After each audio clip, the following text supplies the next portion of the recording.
Matag artist doon na ipakita ang nagkalain-laing forma o matang sa ilang obra. Ni usa ka Cebuano artist nga migamit og anay sa iyang pagpinta ato siyang ilailahon sa report ni Orchids Lapingkaw.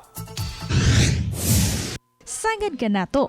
Kung makakita og anay, ato dayong pamatyon. Gumikan sa kahadlok nga inanay kini makahunlak sa atong balay. Apan alang ining usa ka Cebuano artist nga si Roniel Compra, dako ang mapahimusla ni ini.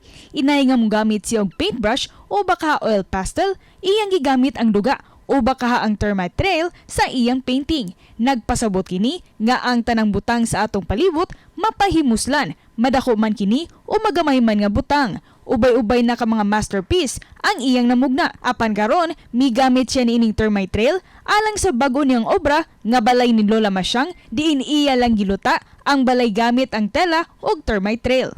Namugna niya ang matang sa art, gumikan siya mga kaagi ug kasinatian sukad sa iyang pagkabata. Iya usab giklaro nga wa siya maunsa o baka way anay nga naapektuhan, sanglit kay baw na siya sa proseso sa pag-extract ug paggamit ni ini.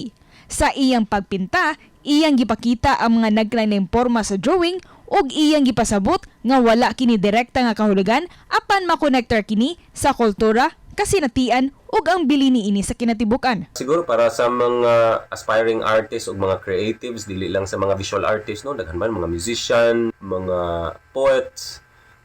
Padayon lang kita sa ato ang mga gama sa pamana nga field nga imuha nga sudlan din ha. Dili ra kita mawagtangan og paglaom.